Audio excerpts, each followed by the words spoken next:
Subscribe کرے الحمدللہ رب العالمین والصلاة والسلام علی سید الانبیاء والمرسلین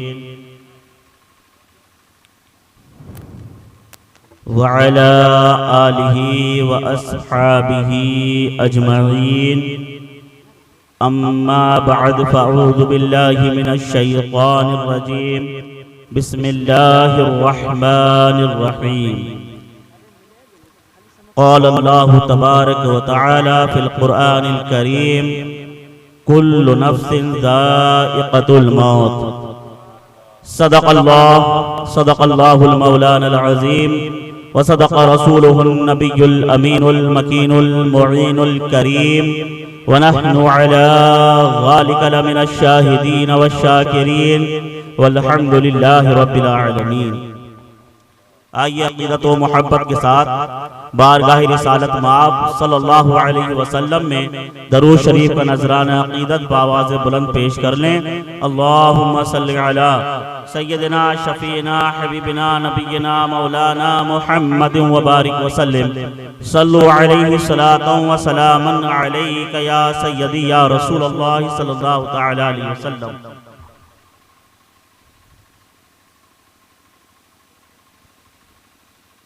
عزیزان ملت اسلامیہ،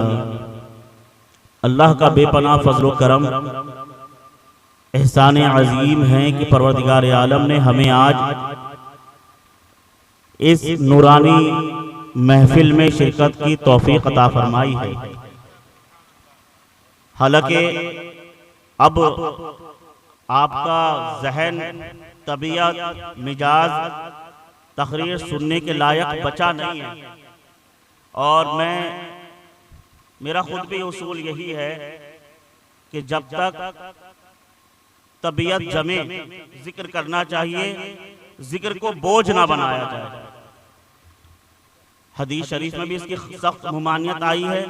میرا یہ ضابطہ بھی نہیں کہ بھائی اگر آپ کو سننے کی طبیعت نہیں تو میں پڑھے جاؤں، سنائے جاؤں، ہے نا؟ تو بس دو چار باتیں مرحومہ کو اللہ پاک غریق رحمت کرے۔ ماشاءاللہ ایک بالکل نئی زمین پر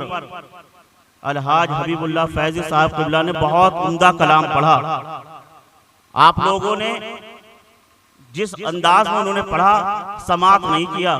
اگر سماعت ویسے ہی کرتے تو بہت لطف آپ کو بھی آتا، ہمیں تو بہرحال بہت لطف آیا۔ بہت عمدہ کلام پڑھا۔ اللہ ان کے علم میں، عمر میں، فضل و کمال میں بے پناہ برکتیں عطا فرمائے۔ اللہ پاک مرحومہ کو غریق رحمت کرے اور پسماندگان کو مولا تعالیٰ صبر جمیل عطا فرمائے۔ بلغ العلا بکمالہ کشف الدجا بجمالہ حسنت جمیع خصالہ صلو علیہ وآلہ واصحابہ وازواجہ وذریاتہ۔ حضرات محترم، قرآن کریم میں اللہ تبارک و تعالیٰ نے ارشاد فرما دیا کل نفس ذائقۃ الموت، ہر نفس کو موت کا مزہ چکھنا ہے۔ جو دنیا میں پیدا ہوا وہ مرنے کے لیے، ہر کسی کو موت کا مزہ چکھنا ہے۔ اللہ رب العزت نے ہمیں لبادہ زندگی پہنا کر دنیا پر بھیجا تھا، اور جب وہ چاہے گا یہ لبادہ زندگی، لباس زندگی اتار کر پھر لباس موت ہمیں پہنا دے گا، اور ہم اللہ کی طرف کوچ کر جائیں گے۔ جو دنیا پر ہے آج زمین کے اوپر ہے، زمین کے نیچے بھی ہوگا۔ ہر نفس کو موت کا مزہ چکھنا ہے، تمام کو موت آنی ہے، کوئی زندہ نہیں رہے گا۔ یہ اللہ کا اٹل فیصلہ ہے، اور اس آیت کریمہ میں اللہ تبارک و تعالی ہمارے ذہنوں کو جھنجھوڑ کر یہ بتا رہا ہے، اعلان کر رہا ہے کہ اے غفلت میں رہنے والے انسان، اے فرش مخمل پہ سونے والے انسان، اے نرم گرم گدوں پہ رہنے والے انسان، اے اے سی کی ٹھنڈی ہواؤں میں شب و روز بسر کرنے والے انسان، اے فرش مخمل پر سونے والے انسان، عیش پرستی میں رہنے والے انسان، ہوش کے ناخون لو اور عقل سے کام لو۔ ایک دن تمہیں مرنا ہے، یہ فرش بستر چھوڑنا پڑے گا، یہ نرم گرم بستر چھوڑنا پڑے گا، یہ زمین پر کھڑی ہوئی عمارتوں کو جو تم نے خون پسینے سے بنایا ہے، اس کو خیر آباد کہہ کر اپنے اصل مکان کی طرف لوٹنا ہے، اصل مکان کی طرف تمہیں لوٹنا ہے۔ اسی لیے آخرت کی تیاری کرو۔ اور آقا کریم سرور کائنات صلی اللہ تعالی علیہ وسلم نے ارشاد فرمایا کہ لذتوں کو توڑنے والی موت کو کثرت سے یاد کرو، لذتوں کو توڑنے والی موت کو کثرت سے یاد کرو۔ اس کا مطلب ہرگز یہ نہیں، معاذ اللہ جیسے ہمارے وہاں عورتوں کا یہ معمول ہے، مردوں کا بھی معمول ہے کہ ہمیں ذرا سی تکلیف ہوتی ہے، پریشانی ہوتی ہے، ہم کہنے لگتے ہیں اللہ میں موت دے دے، اللہ موت آ جائے، یا اللہ اس سے اچھا موت ہی آ جائے۔ ہرگز یہ معاملہ نہیں ہے۔ یقین جانیں یہ آپ کی زندگی اللہ کی بہت بڑی نعمت ہے۔ اللہ نے ہمیں یہ آنکھیں دی، اس کی نعمت، زبان دی، یہ اس کی نعمت، زبان میں قوت گویائی بھی دی، یہ اس کی نعمت، آنکھوں میں بینائی دی، یہ اس کی نعمت، ہاتھوں میں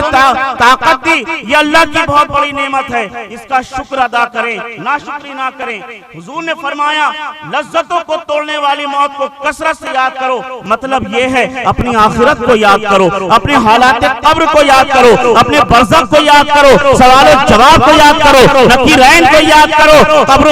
مردوں کے پاس جاؤ، قبرستان جایا کرو، چکر لگایا کرو، وہاں جا کر اپنی آخرت کو یاد کیا کرو کہ ہمیں بھی ایک دن مرنا ہے۔ اس قبرستان میں کیسے کیسے رستم زمانہ اس قبرستان میں پڑے ہوئے ہیں، کیسے کیسے تاج شاہی پہننے والے بادشاہ اس قبرستان میں پڑے ہوئے ہیں، زمین کے نیچے دفن ہیں، ان کی ہڈیوں کا سرما بن گیا، ہڈیاں ختم ہو گئی، گوشت کھال کھال سب ختم ہو گیا، گل سڑ گئے۔ اس زمین کے اندر ایک وقت آئے گا ہمیں بھی اس زمین کے اندر جانا ہے، ہمیں بھی اس زمین کے اندر جانا ہے، تو اس آخرت کی تیاری کرو۔ حضور فرماتے ہیں لذتوں کو توڑنے والی موت کو یاد کرو، اپنی آخرت کو یاد کرو گے گناہوں سے بچ جاؤ گے، اپنی آخرت کو یاد کرو گے عیش پرستی سے بچ جاؤ گے، اپنی آخرت کو یاد کرو گے گناہوں سے بچ جاؤ گے، اپنی آخرت کو یاد کرو گے دنیا کی رنگینیوں سے بچ جاؤ گے۔ جب اپنی آخرت کو یاد کرو گے تو بارگاہ خداوندی میں کھڑے ہوگے، سر پر سجود ہوگے اور اللہ کے رسول کی اطاعت فرما برداری میں لگ جاؤ گے۔ حضرات محترم، دنیا میں روز آفرینش سے لے کر عصر حاضر تک اور عصر حاضر سے لے کر قیامت تک اللہ جل جلالہ عما نوالہ کی جملہ تخلیق میں کوئی شے، کوئی چیز، کوئی بات ایسی نہیں کہ جس پر تمام لوگوں کا اتفاق ہو، سب کے سب اس بات پر اتفاق کرتے ہوں، ایک ہی بات پر سب اتفاق کرتے ہوں۔ قیامت تک ایسی کوئی شے نہیں اللہ پاک کے پیدا کی ہوئی چیزوں میں۔ ایک خون پسینے سے کما کر اولاد کی پرورش کرنے والا باپ، ماں باپ جو اپنا خون جگر سینچ کر اپنی اولاد کی پرورش کرتے ہیں، بس اوقات ایسا ہوتا ہے کہ باپ کوئی بات، کوئی مشورہ رکھتا ہے لیکن اولاد اس سے اتفاق نہیں رکھتی، استاد محترم کوئی بات سامنے رکھتے ہیں، شاگرد رشید اس سے اتفاق نہیں رکھتا۔ بس اوقات ایسا ہوتا ہے انسان خود اپنی بات سے اتفاق نہیں رکھتا، وہ سوچتا اگر میں نے یہ نہیں کیا ہوتا تو یہ کام ایسے ہو جاتا، ایسا نہیں سوچا ہوتا یہ ایسے ہو جاتا۔ حد تو یہ ہے ایک خدا، ایک رسول، ایک قرآن ہونے کے باوجود اللہ رب العزت کی وحدانیت و الوہیت سے اختلاف، انبیاء و مرسلین کی نبوت و رسالت سے اختلاف، اولیاء کرام کی ولایت و کرامات سے اختلاف، ائمہ مجتہدین کی اجتہاد و بیانات سے اختلاف، ایک خدا، ایک رسول، ایک قرآن ہونے کے باوجود مسائل میں اختلاف، فضائل میں اختلاف، عقائد میں اختلاف۔ علامہ اقبال نے کیا ہی خوب کہا تھا کہ منفعت ایک ہے، اس قوم کی نقصان بھی ایک ہی سب کا خدا، دین بھی ایمان بھی ایک، حرم پاک بھی، اللہ بھی، قرآن بھی ایک، کچھ بڑی بات بھی ہوتے یہ مسلمان بھی ایک، یوں تو سید بھی ہو، مرزا بھی ہو، افغان بھی ہو، تم سبھی کچھ ہو، بتاؤ تو مسلمان۔ یوں تو سید بھی ہو، مرزا بھی ہو، افغان بھی ہو، تم سبھی کچھ ہو، بتاؤ تو مسلمان بھی ہو۔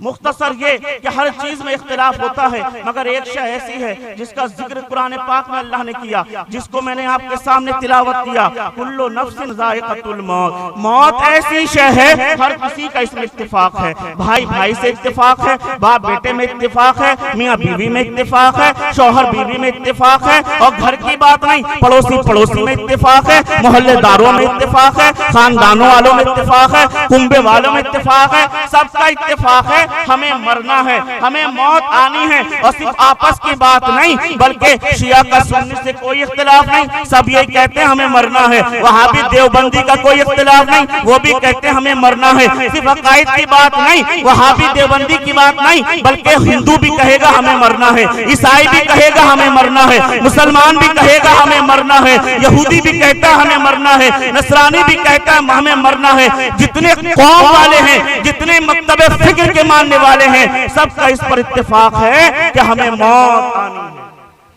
ہمیں مرنا ہے، ہمیں موت آنی ہے، ہمیں موت آنی ہے۔ عزیزان ملت اسلامیہ، ہماری سمجھ میں موت ہم کسے سمجھتے ہیں؟ ہم سوچتے ہیں دھڑکنوں کا رک جانا موت ہے، ہم سمجھتے ہیں کہ سانسوں کا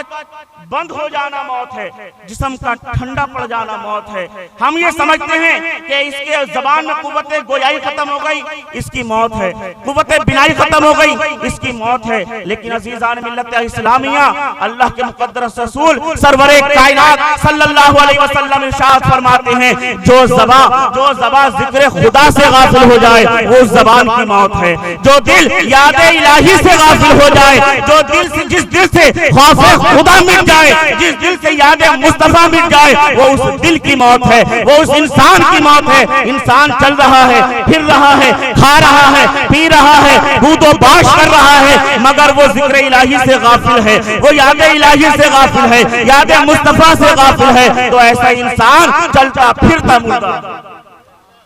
اسی لیے اللہ پاک کی بارگاہ میں دعا کریں کہ اللہ ہمیں نمازوں کی توفیق عطا فرمائے، خوف خدا سے ہمارے سینوں کو معمور کرے، عشق مصطفیٰ سے ہمارے سینوں کو معمور کرے۔ اللہ پاک کی بارگاہ میں دعا ہے پروردگار عالم مرحومہ مغفورہ کی مغفرت فرمائے اور لواحقین کو صبر جمیل عطا فرمائے۔ میں نے کافی اچھا موضوع سوچ کے رکھا تھا کہ انشاءاللہ کم سے کم 1 گھنٹے کی اچھی گفتگو ہوگی، لیکن شاید آپ سمجھ نہیں رہے کہ آپ نے بختیار الدین کی تقریر کو نہ سن کے کتنا بڑا نقصان کیا ہے۔ الحمدللہ جو مجھے جانتے ہیں وہ سمجھ رہے ہیں کہ میری تقریر نہ سن کر انہیں کتنا بڑا نقصان کیا ہے۔ آپ نے ماحول خراب کیا، ترتیب بگاڑی، اس لیے یہ وقت اور یہ حالات اس لائق نہیں، کیونکہ مولانا مظفر صاحب بہت ہمارے عقیدت مند محب ہیں، انہوں نے دعوت دی تھی، اسی لیے میں آیا اور آپ کے سامنے جو بھی جملے اللہ بس گر قبول افتد زہز و شرف، اللہ اسے قبول کر لے، ہماری اور آپ کے آخرت اور نجات کا ذریعہ بن جائے، اور مرحومہ کے لیے دعا استغفار کرتے ہیں اللہ ان کے درجات میں بلندی نصیب فرمائے۔ استغفر اللہ ربی من کل ذنب واتوب الیہ، وآخر دعوانا ان الحمدللہ رب العالمین۔ السلام